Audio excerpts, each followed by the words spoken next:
You may have heard about the Quran's idea of paradise being 72 virgins, and I promise I will come back to those virgins.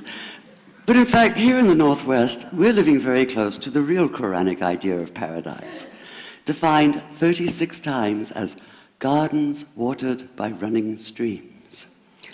Since I live in a houseboat on the running stream of Lake Union, this makes perfect sense to me. But the thing is, how come it's news to most people? I know many well-intentioned non-Muslims who've begun reading the Quran but given up, disconcerted by its otherness. The historian Thomas Carlyle considered Muhammad one of the world's greatest heroes, yet even he called the Quran as toilsome reading as I ever undertook, a wearisome, confused jumble. Part of the problem, I think, is that we imagine that the Quran can be read as we usually read a book, as though we can curl up with it on a rainy afternoon with a bowl of popcorn within reach, as though God, and the Quran is entirely in the voice of God speaking to Muhammad, were just another author on the bestseller list. Yet the fact that so few people do actually read the Quran is precisely why it's so easy to quote. That is, to misquote. Phrases and snippets taken out of context in what I call the highlighter version, which is the one favored by both Muslim fundamentalists and anti-Muslim Islamophobes. So this past spring, as I was gearing up to begin writing a biography of Muhammad, I realized I needed to read the Quran properly as I could, that is. My Arabic's reduced by now to wielding a dictionary, so I took 4 well-known translations and decided to read them side by side, verse by verse, along with a transliteration and the original 7th century Arabic. Now, I did have an advantage. My last book was about the story behind the Shia-Sunni split, and for that I'd worked closely with the earliest Islamic histories, so I knew the events to which the Quran constantly refers, its frame of reference. I knew enough, that is, to know that I'd be a tourist in the Quran, an informed one, an experienced one even, but still an outsider, an agnostic Jew reading someone else's holy book. So I read slowly. I'd set aside 3 weeks for this project, and that, I think, is what is meant by hubris, because it turned out to be 3 months. I did resist the temptation to skip to the back where the shorter and more clearly mystical chapters are, but every time I thought I was beginning to get a handle on the Quran, that feeling of, I get it now, it'd slip away overnight, and I'd come back in the morning wondering if I wasn't lost in a strange land. And yet the terrain was very familiar. The Quran declares that it comes to renew the message of the Torah and the Gospels, so 1/3 of it reprises the stories of biblical figures like Abraham, Moses, Joseph, Mary, Jesus.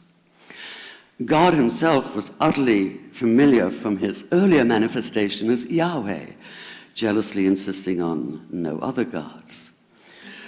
The presence of camels, mountains, desert wells, and springs took me back to the year I spent wandering the Sinai desert.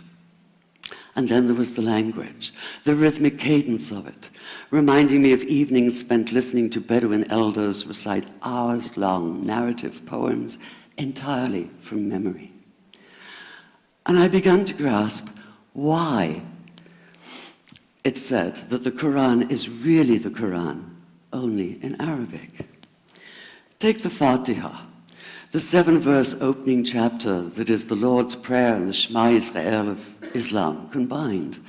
It's just 29 words in Arabic, but anywhere from 65 to 72 in translation. And yet the more you add, the more seems to go missing. The Arabic has an incantatory, almost hypnotic quality that begs to be heard rather than read, felt more than analyzed. It It wants to be chanted out loud, to sound its music in the ear and on the tongue. So the Quran in English is a kind of shadow of itself, or as Arthur Arbery called his version, an interpretation. But all is not lost in translation. As the Quran promises, patience is rewarded, and there are many surprises. A degree of environmental awareness, for instance, and of humans as mere stewards of God's creation, unmatched in the Bible. And where the Bible is addressed exclusively to men, using the second and third person masculine, the Quran includes women, talking, for instance, of believing men and believing women, honorable men and honorable women. Or take the infamous verse about killing the unbelievers. Yes, it does say that, but in a very specific context. The anticipated conquest of the sanctuary city of Mecca, where fighting was usually forbidden. And the permission comes hedged about with qualifiers. Not you must kill unbelievers in Mecca, but you can, you are allowed to, but only after a grace period is over. And only if there's no other pact in place. And only if they try to stop you getting to the Kaaba. And only if they attack you first. And even then, God is merciful, forgiveness is supreme, and so, essentially, better if you don't. This was perhaps the biggest surprise. How flexible the Quran is, at least in minds that are not fundamentally inflexible. Some of these verses are definite in meaning, it says, and others are ambiguous. The perverse at heart will seek out the ambiguities, trying to create discord by pinning down meanings of their own. Only God knows the true meaning. The phrase, God is subtle, appears again and again. And indeed, the whole of the Quran is far more subtle than most of us have been led to believe, as in, for instance, that little matter of virgins and paradise. Old-fashioned Orientalism comes into play here. The word used 4 times is huris, rendered as dark-eyed maidens with swelling breasts, or as fair, high-bosomed virgins. Yet all there is in the original Arabic is that one word, huris. Not a swelling breast or high bosom in sight. Now, this may be a way of saying pure beings, like in angels, or it may be like the Greek kouros or kore, an eternal youth. But the truth is, nobody really knows, and that's the point. Because the Quran is quite clear when it says that you will be a new creation in paradise, and that you will be recreated in a form unknown to you, which seems to me a far more appealing prospect than a virgin.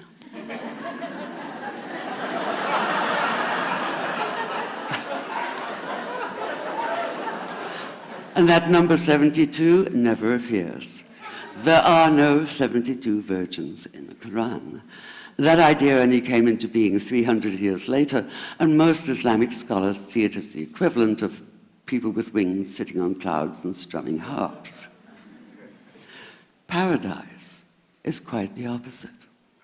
It's not virginity, it's fecundity, it's plenty, it's gardens watered by running streams. Thank you.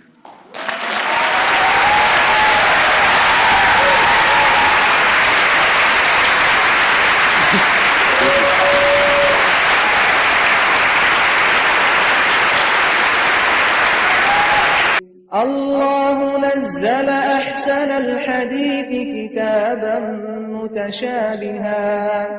كتابا متشابها مثانية تقشعر منه جلود الذين يخشون ربهم ثم تلين جلودهم وقلوبهم إلى ذكر الله ذلك هدى الله يهدي به من يشاء ومن يضلل الله فما له